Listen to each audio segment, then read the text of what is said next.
imprisoned by the Sultan Alpha. Snow drifted in wide, lazy spirals over the ragged rooftops of Frosthaven, the main settlement of the Northern Kingdom pack, but the flakes did nothing to gentle the hunger that burned in Sophia's stomach. Dawn light was thin and cold, leaking through cracked shutters as she rose from her straw pallet in the servants' loft, rubbing stiff fingers together until feeling returned. Frost crept along the inside of the warped window, a lacy reminder that spring never truly reached this far north. Below, the kennels were already alive with snarls and laughter. Warriors boasted about last night's hunt while apprentices hauled fresh-killed hare to the smokehouse. Sophia hurried through the narrow corridors, unseen, carrying a dented basin of wash water.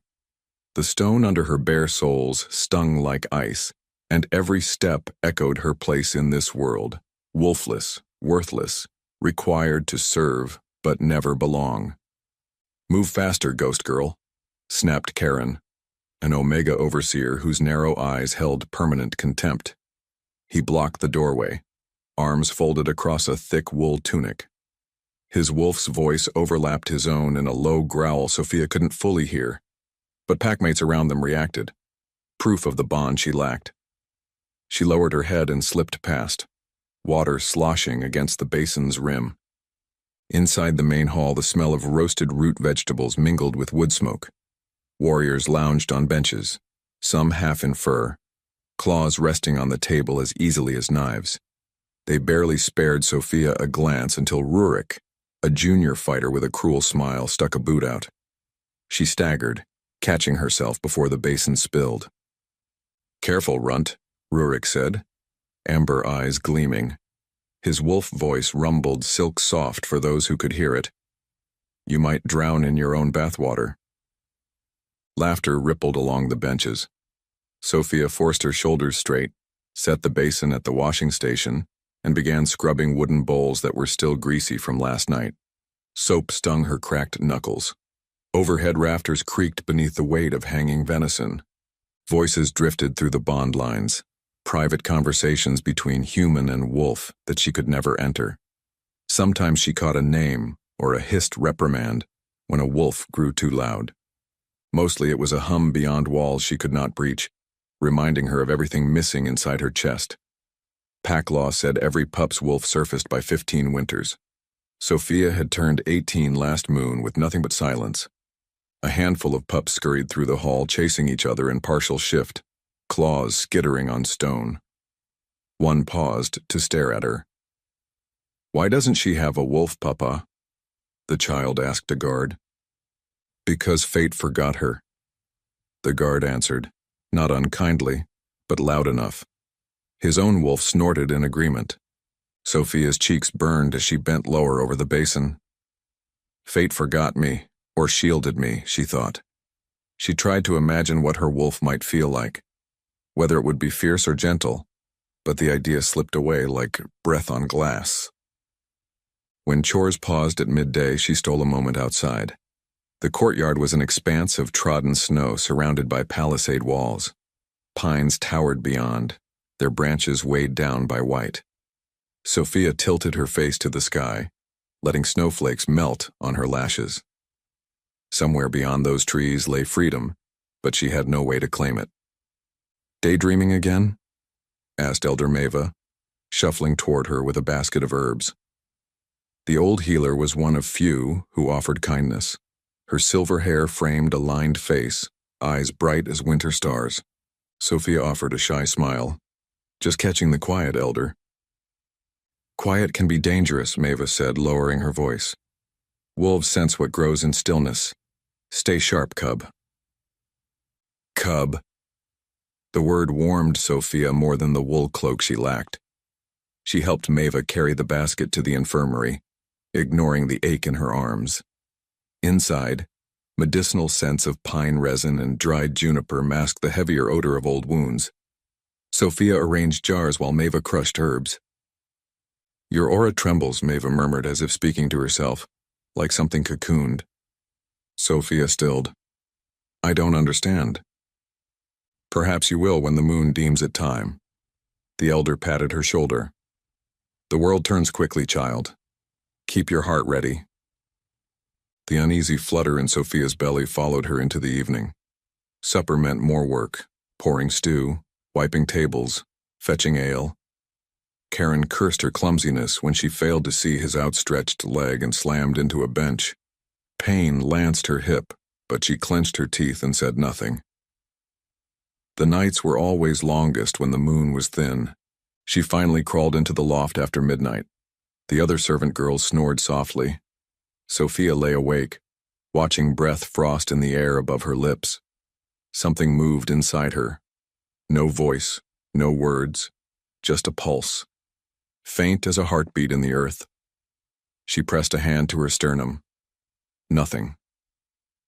She exhaled, closed her eyes, and dreamed of running beneath green leaves she had never seen. Darkness had barely begun to lift when angry horns shattered the dawn. Sophia jerked upright. Warriors in the main hall were already grabbing weapons. Commanding growls echoed through the corridors, rattling dust from beams. She stumbled downward, heart pounding. Through the half-open gates, she saw shapes emerging from the tree line. Hundreds of them, banners of black and crimson snapping in the storm wind. "Southern marauders," someone shouted, to arms. A roar of shifting bodies answered. Pelts tore through skin. Limbs lengthened into furred power. Sophia pressed herself against a wall as the pack surged outside. The cold air tasted of iron and fear. She darted to the infirmary, remembering training Maeva had given her. Bandages, salves, fresh water. She gathered what she could. Outside, the clash began. Steel meeting claw, yelps cutting the wind. Through cracks in the log wall she glimpsed monstrous wolves wearing southern armor plates etched with moon crescents. Their eyes burned with desert fire. She gasped as one northern warrior was hurled aside, landing twisted in blood-soaked snow. Sophia rushed to him. The man's human form flickered beneath fur as he bled from a torn abdomen. "Hold still," she whispered, pressing cloth to the wound. He groaned, eyes glazed. "Wolfless, I should run," he muttered. "I can't leave you." Another crash. A gate splintered inward. Southern soldiers flooded the yard, blades curved like scimitars flashing. Sophia dragged the wounded man behind a trough. Snow sprayed as paws churned. For one breath the world became a blur of fur and red. "Stay low," Sophia said, but the warrior had already fallen unconscious. She lifted a broken spear for defense, hands shaking. A shadow loomed. A southern fighter in partial shift, face half wolf, teeth dripping crimson, stared at her. Surprise crossed his eyes, seeing a girl with no wolf holding a spear. Then a mocking grin. He lunged. Sophia braced for death. A blur of white intercepted the attacker. Alpha Calder of the northern pack, massive and silver-furred, slammed the southern wolf away. His voice boomed into pack mind links Sophia could not hear. The courtyard filled with renewed defiance, but numbers favored the invaders. The northern line buckled. Sophia sheltered the wounded, heart hammering. All around, snow turned pink. Eventually, the defenders were forced into retreat. Captains barked surrender. Sophia watched Alpha Calder, bleeding heavily, kneel before a towering figure walking through the shattered gate. The newcomer was man-shaped, clad in dark leather adorned with silver thread. He moved with lethal grace, every step deliberate. Shoulder-length ebony hair framed a stark, handsome face. His golden eyes missed nothing. Where he walked, northern warriors lowered their gazes. Sophia didn't need introductions to know Sultan Arslan. He surveyed the ruined yard. A hush fell as though the very wind feared him. His gaze brushed across prisoners, tools, bodies. When it reached Sophia, time locked. Heat speared through her so sudden she nearly gasped. His nostrils flared. Arslan's wolf spoke across whatever invisible currents linked bonded souls. Voices around Sophia hushed, sensing the private exchange inside their sultan. She sensed none of it, only the way his eyes narrowed, as if reading a language written on her skin. Then the moment snapped. He turned aside, issuing orders in a dialect thick with desert consonants. Southern soldiers began binding captives. Sophia set her jaw, trying to aid the fallen warrior again, but rough hands seized her arms. "This one moves," growled a guard. Thick iron shackles closed around her wrists. Someone yanked her to her feet. She caught sight of Maeva across the yard, bruised but alive. The elder met her gaze with a silent blessing before a soldier shoved her aside. Chains connected Sophia to a line of prisoners. Snowflakes melted on her lashes. Pain radiated from her wrists where metal pinched flesh. Sultan Arslan stepped toward them, his shadow long. He paused before each captive, assessing. When he reached Sophia, he stopped. Silence stretched. "Name," he said. His voice was deep, like distant thunder rolling over sand. "Sophia," she answered, surprising herself with steadiness. He looked her up and down. Torn tunic, raw hands, bare feet blue with cold. Disgust flickered in his golden eyes. "Wolfless," he muttered. Behind those eyes something else raged, confusion, conflict. His wolf's presence was palpable even to her, a pressure in the air, a storm cloud crackling. She felt it circle her, scenting, questioning, then snarling. Arslan's jaw tightened. "Useless spoils," he said aloud, waving for the guard to move her along. Yet as she passed, she caught a low growl not directed at her, but at the Sultan himself. "Look again." Arslan's eyes widened a fraction, lips curling as if bitten. He spun away. Sophia marched painfully toward waiting wagons. The wounded warrior she had tried to save was already dead.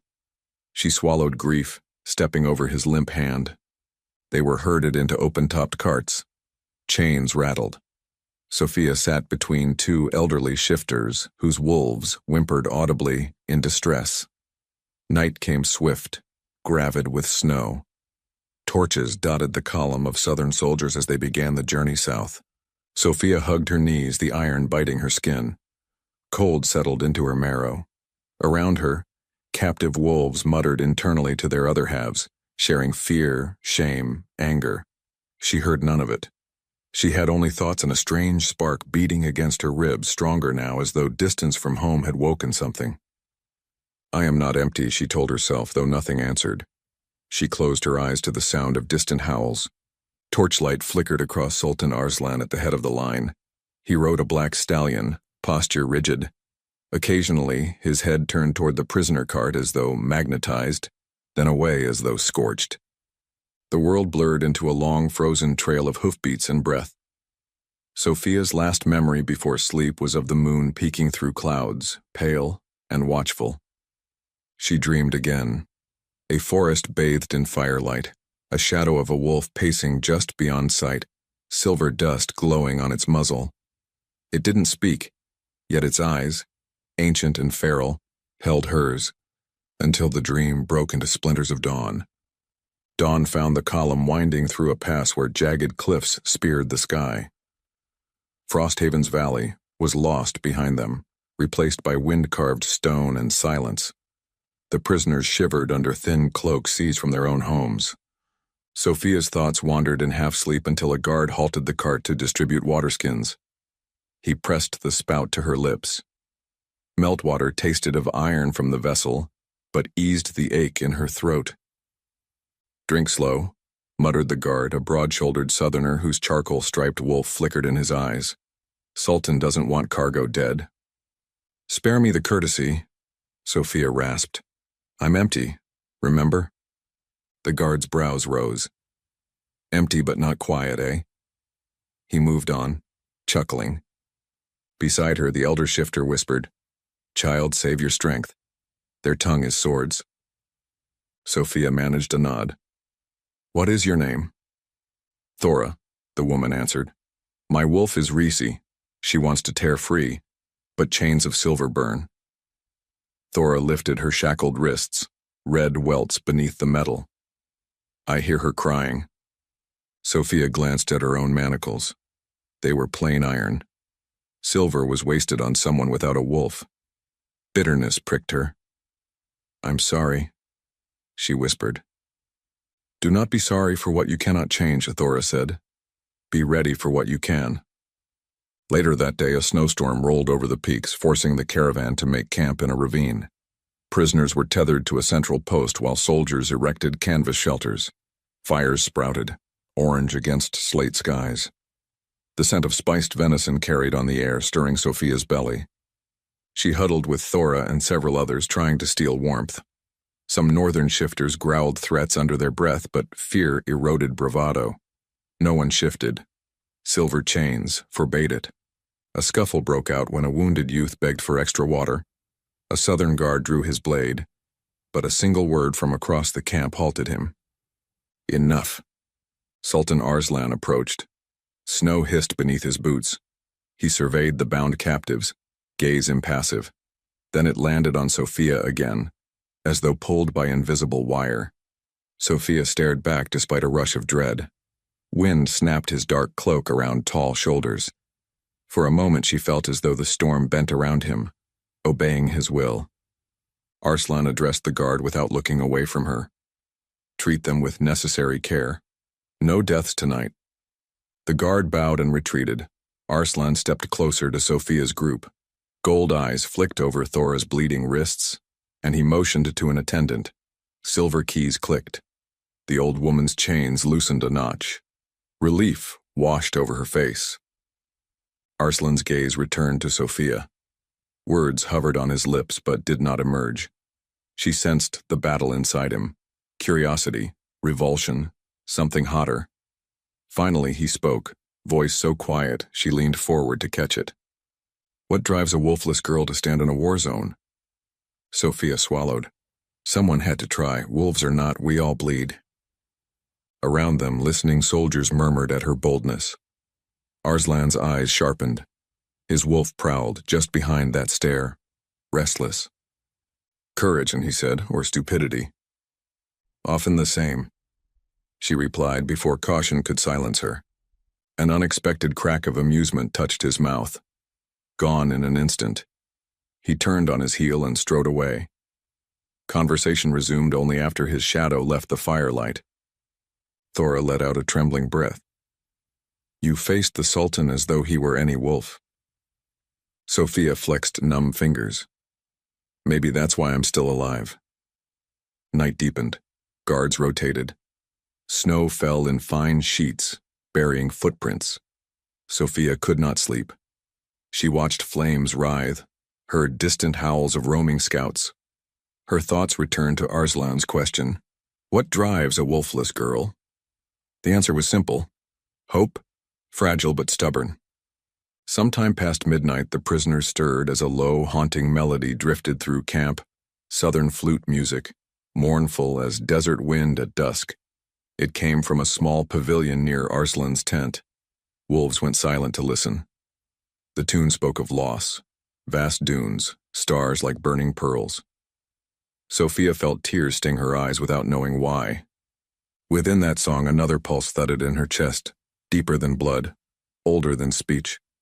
The flicker she had sensed for years beat harder, matching the music's rhythm. Her breath caught. For a heartbeat, she smelled warm sand, spice, and something electric like storm-ridden sky. The sensation vanished, leaving her shaking. Did you feel that? She whispered. Thora tilted her head. What, child? Nothing. Sophia hugged her knees, confused and afraid to hope. She stared at the pavilion where the flute played, wondering what manner of man Sultan Arslan truly was. That grief and power could exist in the same breath. Morning arrived pale and bitter. Soldiers extinguished fires, packed tents. Chains clinked as prisoners were hauled to their feet. Sophia's shoulders ached from cold, yet she noticed a humming in her bones now, persistent as sunrise. During a brief rest at a frozen stream, Rurik, the warrior who had taunted her, was dragged to the water to clean his wound. He eyed Sophia with surprise. You live, he said. So do you, she answered, glancing at the stitched gash on his thigh. I heard you stood firm when they came, he muttered, almost grudging. Maybe there's wolf in you after all. She gave a small, weary smile. Maybe. A guard prodded them onward. The march continued. As the sun reached its zenith, Sophia stumbled on a hidden rock. She fell hard, chains rattling. A southern soldier hissed and kicked snow over her, but before he could strike again, a warning growl rolled from the forefront. The man froze, eyes darting to Arslan, who sat mounted on a dark warhorse, staring back at him with frigid disdain. The soldier lowered his hand. Sophia pushed to her feet, bewildered by the silent protection. She glanced at the Sultan, who turned away as if the moment had never been. That evening they reached the first southern outpost, timber palisades crowned with metal braziers. The prisoners were herded into a long barrack. Straw pallets lined the floor. Chains remained, but individual shackles were replaced with a single length linking ankles to an iron ring in the center. Guards delivered bowls of thin stew. Sophia helped distribute portions, earning soft thanks from Thora and others. After eating, she huddled near the door where cold air slipped through cracks. Across the barrack, Rurik rubbed his shoulder where silver had scorched during the battle. His wolf, visible through the haze of bond lines, grumbled. Rurik's eyes unfocused briefly as he replied internally. Sophia watched, yearning for a voice of her own. Pain flared unexpectedly behind her ribs, sharp and fleeting. She sucked in breath. The room spun. Distantly, she heard wolves howl in their minds at the moonrise. The pain ebbed, replaced by warmth. Not empty, she thought again, something is there. The barrack settled into uneasy sleep. Guards patrolled outside. Lanterns cast slats of light across rough walls. Sophia lay awake long after others snored. She imagined her mother's face, long forgotten, and a lullaby about the moon carrying secrets. Tears slipped down her cheeks. When at last drowsiness claimed her, she dreamed not of forests, but of a vast palace of white stone under a burning sun. Silks fluttered, fountains spilled turquoise water, and a wolf with a silver nose waited at the foot of a domed hall. It stared at her with eyes like starlight reflected in ink. In the dream she stepped forward, reaching, and the vision shattered into a spray of sand. She woke at dawn, heart racing, the echo of the wolf's gaze etched behind her eyelids. Morning light slanted through the gaps in the barrack roof, gilding the rising breath of prisoners as they stirred. The southern guards moved among them, unlocking the central ring, a link at a time. Chains rattled like ill-tuned chimes, a harsh summons to the road. Sophia rubbed sleep from gritty eyes and pushed stiff limbs upright. Every muscle protested, yet the strange warmth beneath her ribs lingered, easing the worst aches. Outside, frost glittered on trampled snow. The stockade gate yawned open, revealing a path that descended toward lowland forest. Far beyond, the sky blushed apricot, promising a world Sophia had never seen. Thora touched her elbow. Southlands grow warmer with every league, the old shifter said. Keep breathing slow so thin air doesn't dizzy you. Sophia nodded and offered her portion of stale bread to a younger captive, a girl no older than 12, whose wolf whimpered at the sight of food. The child's hollow cheeks brightened as she accepted the crust. Rurik, limping on his bound thigh, caught the exchange and gave Sophia a skeptical look. You think kindness stacks like shield? He muttered. It stacks like memories, she answered. I'll take that over shields. A guard barked for silence and ordered the line forward.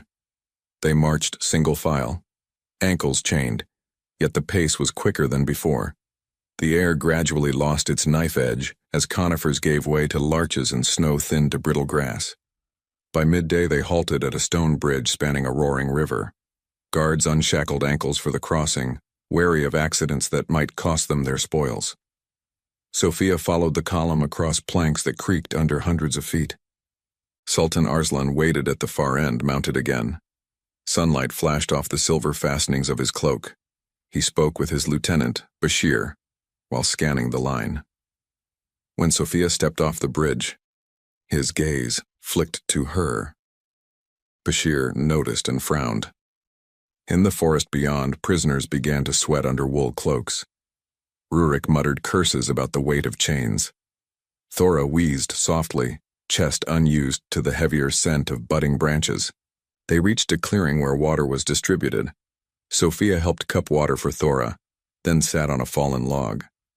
The child she had fed earlier clung to her side. "I'm Lena," the girl whispered. "My wolf is Orla. She's scared." "I would be too," Sophia murmured, brushing dirt from Lena's tangled hair. "But you're both still here. That means you're strong." The column resumed, entering rolling hills dotted with wildflowers. Evening camp was set beside a lake where willows dipped into glassy water.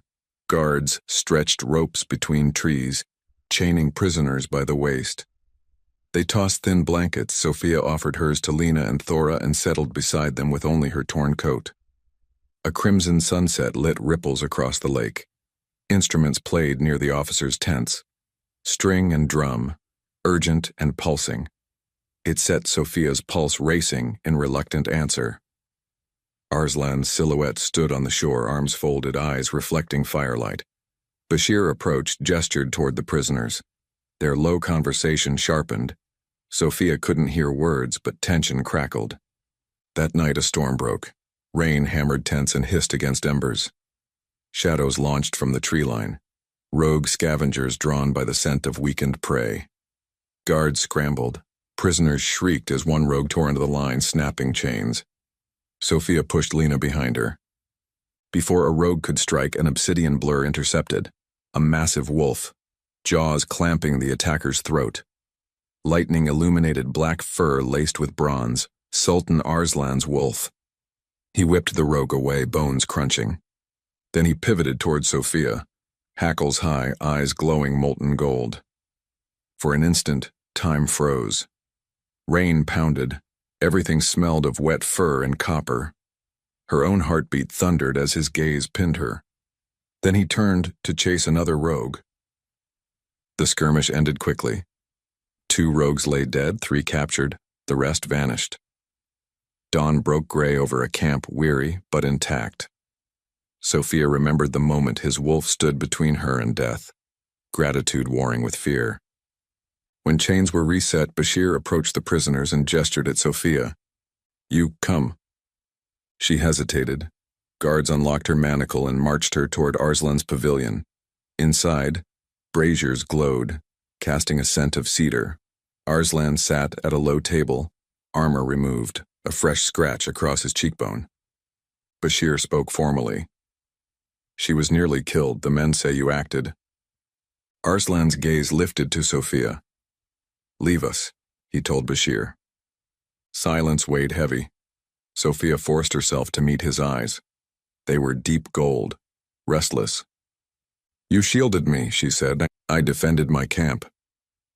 "You defended me first. Why?" He paced around the brazier. "You ask dangerous questions. I face dangerous answers anyway. Is that bravery or ignorance?" "Both, perhaps." Arslan exhaled. "My wolf believes you are significant."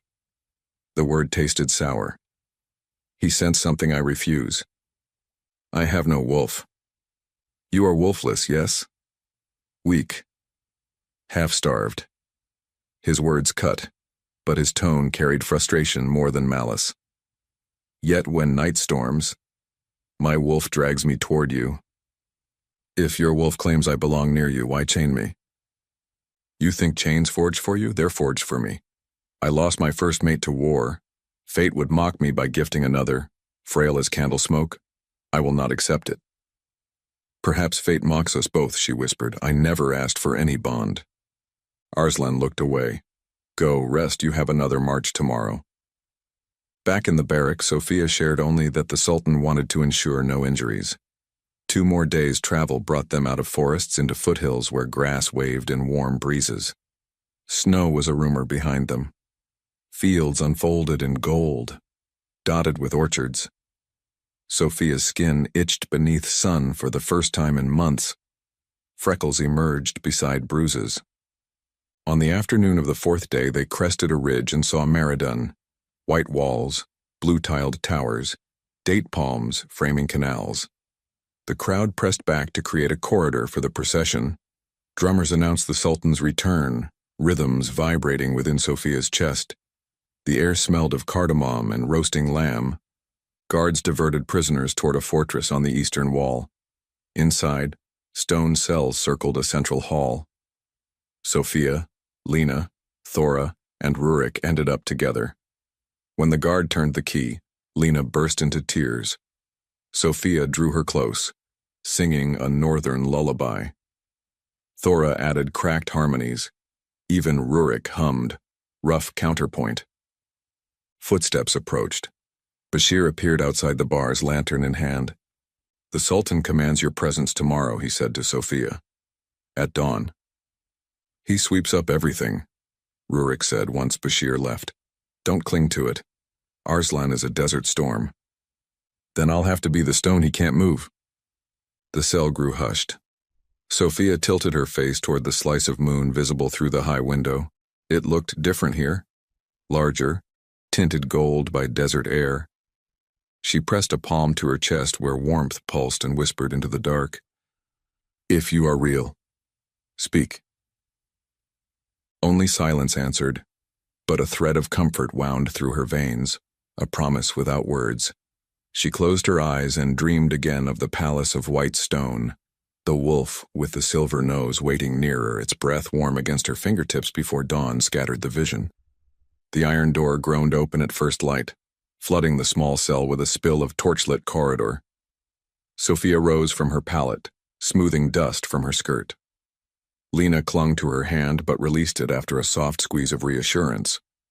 Guards ushered Sophia out, binding her wrists with leather cuffs rather than chains, symbolic restraint that still stung with implication. Rurik lifted a hand in silent salute. Thora murmured a blessing that smelled like crushed sage. Then the corridor swallowed Sophia.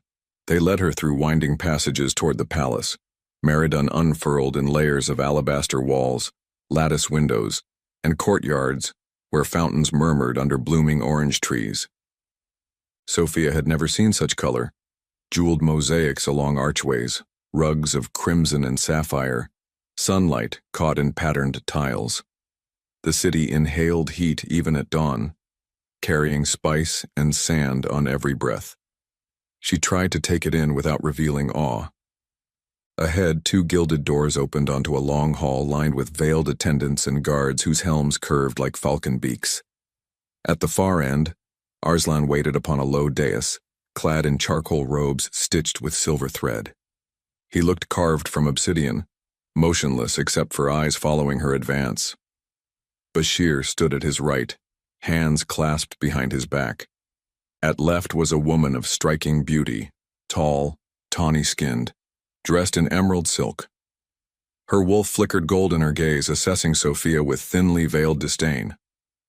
Sophia halted before the dais, the hall's hush pressed on her ears. She bowed slightly, refusing full prostration. Arslan's gaze flicked to her bound wrists. "Remove the cuffs," he ordered. A guard obeyed. The leather fell away.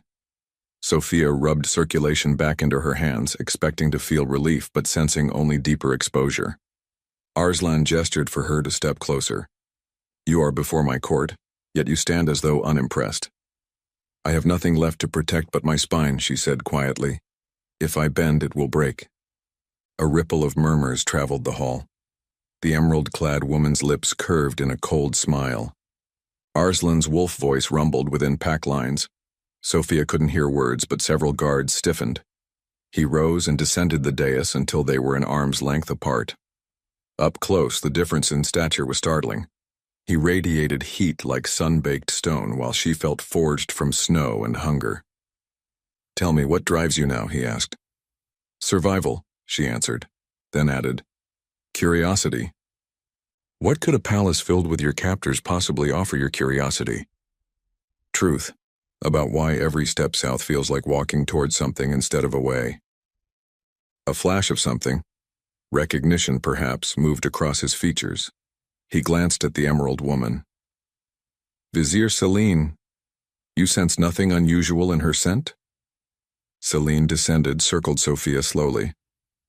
"Only poverty and frost," she said, though her nose twitched. Her wolf murmured, puzzlement threading anger. She paused behind Sophia, voice dropping.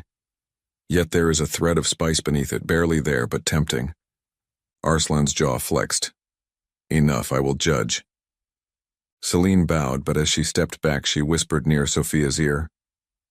Pray you remain unremarkable, northern girl. The threat thrummed with jealousy. Arslan waved guards forward. Fetch the oracle bands. 2 attendants carried a small chest topped with velvet. Inside lay twin bracelets of copper inlaid with tiny moonstones. Bashir hesitated. Sire, the bands have not been used since. I am aware, Arslan cut in. Place one upon her.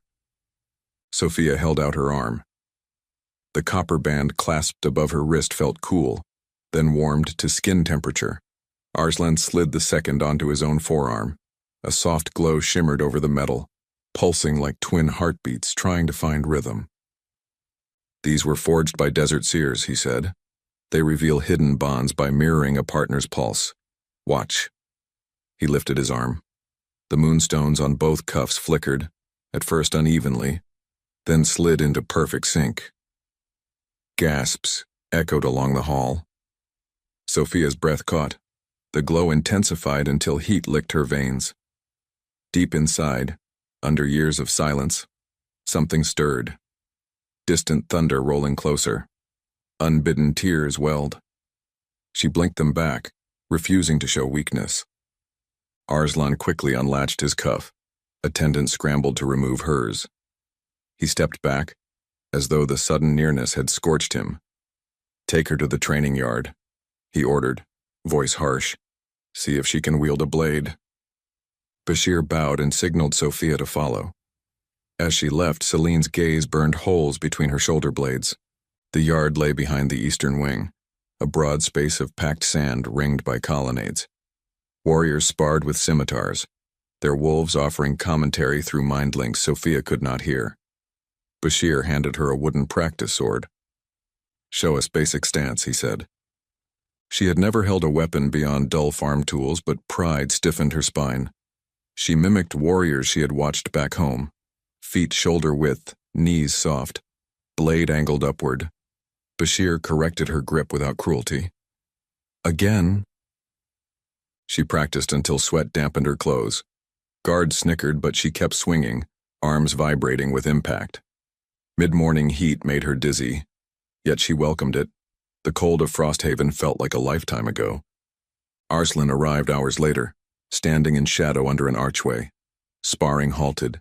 Bashir motioned for a senior trainer, Captain Idris, to test her. Idris was a lean southerner whose gray wolf flickered behind his eyes with sly amusement. Try to strike me, he said, offering a wooden scimitar. Sophia swallowed, advanced. Idris deflected with effortless grace, tapping her shoulder. Again, snow pebble. She attacked. Again he blocked. A third time she feinted left. He countered, but she twisted, scraping his tunic. Idris's smirk faded. He stepped up speed, blows slamming her defenses. Pain exploded across her knuckles. Onlookers cheered. Sophia's breath came ragged. Idris lunged. She ducked, sand stinging her eyes, and thrust upward. The wooden tip pressed lightly against his sternum. A hush fell. Idris lowered his blade, surprise etched in sweat-slick brow. He bowed. Bashir clapped once. Enough. Her reflexes are untrained but promising. Arslan did not applaud. He walked onto the sand, reached down, and plucked Sophia's sword from her grasp. Promise alone does not keep one alive. He tossed the weapon aside, drew his own steel, its edge catching sun. A collective inhale swept the yard. Bashir stepped forward.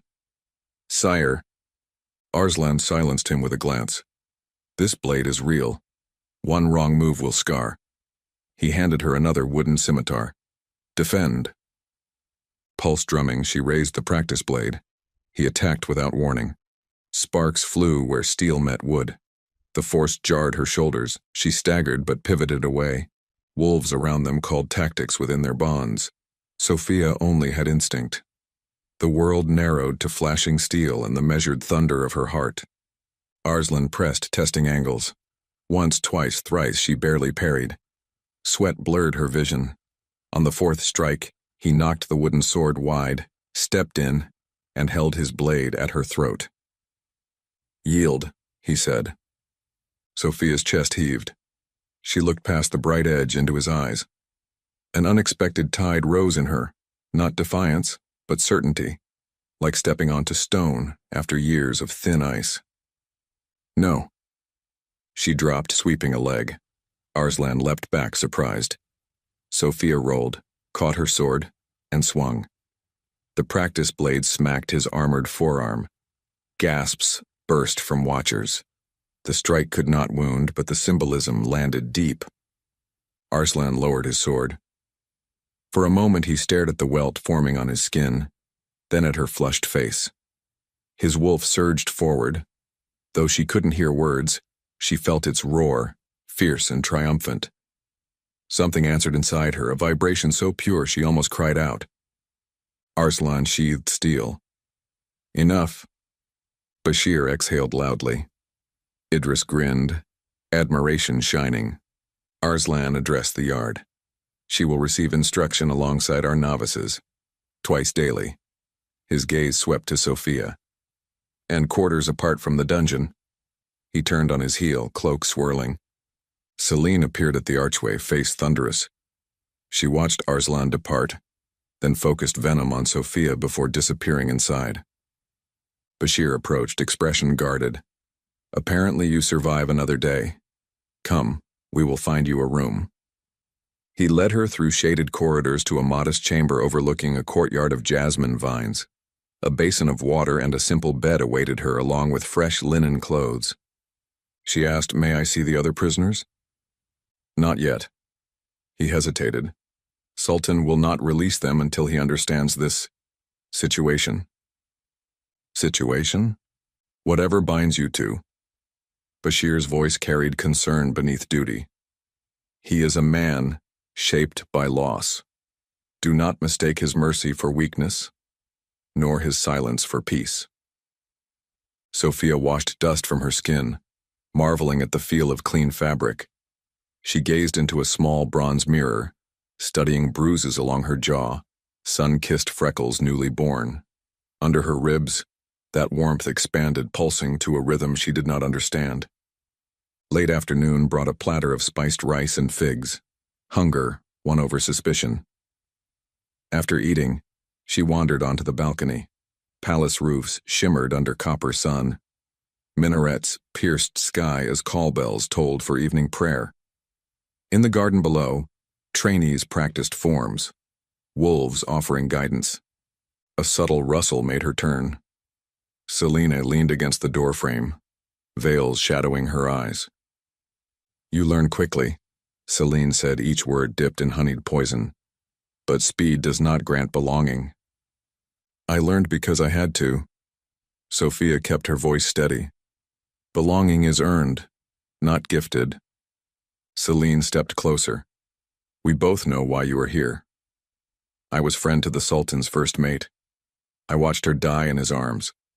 Do you think the palace will welcome a replacement? Especially one as frail as you?" "I ask for no place except my own. Your place is a threat to every bond that still mourns her." Celine's wolf flared in her gaze, predatory and jealous. "Keep that in mind, Snow Pebble." She left as quietly as she came. Sophia exhaled, palms damp. She stared at the city until lamps blossomed in windows and constellations bloomed overhead. Crickets replaced daybirds. Somewhere distant, a flute began a slow melody of longing. It floated up to the balcony, weaving through jasmine scent to curl around Sophia's heart. Later, Maeva's lullaby returned unbidden. Sophia hummed it while lying on the bed, letting the foreign sheets cradle her. Sleep tugged gently, but with it came the now familiar dream. She stood once more in the marble hall, white pillars gleaming. The pitch-black wolf with the silver nose paced in a circle, eyes reflecting every star that ever burned. In the dream, she felt her pulse echo inside the wolf's chest, as though they shared one heart. When she reached out, silver dust swirled around her fingers. The wolf pressed its forehead to her palm. A spark leapt into her veins, hot, ancient, unmistakable. She woke gasping, hand glowing faintly before the light faded. Morning broke with doves cooing under eaves. Sophia dressed in the linen trousers and tunic left out for her, cinched with a leather belt. Bashir arrived to escort her to breakfast with trainees, simple bread, olives, dates. The novices eyed her curiously. She shared small smiles, though conversation ceased when Idris announced weapons drill. While she practiced forms, sweat stinging her eyes, Arslan watched from a terrace above, arms folded. He said nothing, but every time she faltered, Idris corrected her, and she sensed the Sultan noting her corrections with silent approval. Or was it hope? As the sun climbed, Idris paired students for sparring. Sophia faced a muscular youth whose golden wolf grinned through amber irises. He attacked hard, seeking to impress. She blocked, pivoted, reading distance like she was born on sand instead of ice. After several exchanges, she slipped under his guard and tapped his ribs. Idris called halt, nodding. Cheers erupted from some novices. Others glared. Progress bred enemies as quickly as respect. During midday break, Sophia sat beneath a fig tree drinking water. Arslan descended the stairs alone, novices scattered to distance. He crouched across from her. "You dream of forests at dusk," he said, not asking but knowing. "I dream of dunes at dawn. Both dreams now end with the same black wolf." Sophia's heart thudded.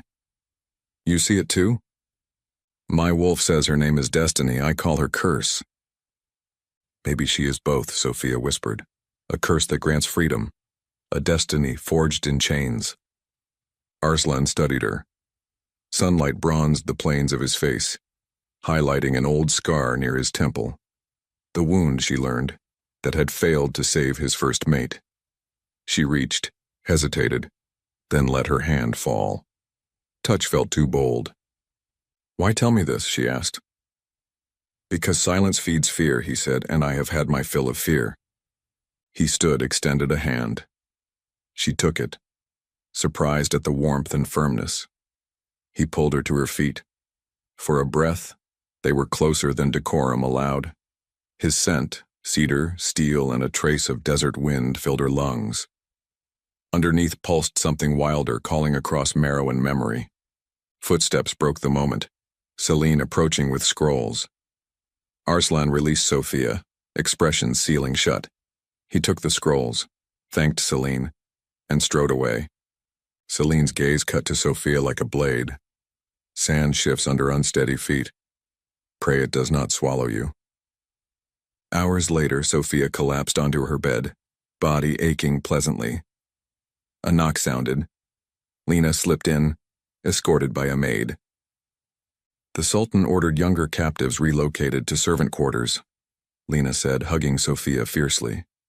He said we would be safer inside walls. Hope fluttered like moth wings in Sophia's chest. Perhaps Arslan's compassion burrowed deeper than he would admit. That night she sat by the window with Lena asleep nearby. Lantern light danced across parchment where she scratched memories, names of prisoners, glimpses of home, the feel of snow under moonlight. She would not let those fragments slip. Down in the garden, Arslan practiced sword forms alone. His blade carved silver arcs against moonlit palms. She watched, breath slowing to his rhythm. He paused, sensing eyes, and looked up. Across the distance, their gazes met. He did not smile, but something eased in his shoulders. She lifted her hand in silent salute. He answered with a slow dip of his head before returning to practice. Sophia lay back, hearing the clang of steel echo like a second heartbeat to her own. As she closed her eyes, warmth unfurled beneath her ribs, steady, insistent. She breathed through it, neither fearing nor welcoming. It simply was, a promise of change already begun. Sophia woke to the muted clatter of distant training bells and a shaft of yellow dawn cutting across her modest chamber. Fine dust swirled in the beam, turning circles like tiny worlds. For one groggy heartbeat, she braced for the crack of Karen's stick against the stable walls back in Frosthaven. But there was only the hush of the palace, scented with jasmine and warm bread. She lay still, absorbing the strangeness of a mattress beneath her bones instead of straw. Her fingers brushed the linen sheet, tracing the weave. Yesterday's bruises pulsed along her arms, but under the ache, a steady heat thrummed. The same low ember she'd felt since the caravan crossed into the warmer south. A soft knock drew her back to the moment. Bashir opened the door without waiting for a reply. Morning light gilded the salt strands in his dark hair, and the scar over his brow looked less fierce outside the battlefield. "Up with you," he said, attempting sternness but settling on mild amusement. "Captain Idris won't slow training for yawns." Sophia pushed upright and swung her feet to the floor. "I'm ready." "You slept?" "Enough." She gathered her wool trousers and tunic, garments simple, yet whole. That felt like victory. Bashir waited in the hall while she dressed. When she emerged, he passed her a ceramic cup. "Chamomile and mint," he said. "Idris claims it steadies the stomach before drills." "My stomach will thank him." She sipped, startled by the flavor, fresh and cool instead of the bitter pine tea elders brewed back home. The corridors bustled with servants balancing baskets of figs and folded linens.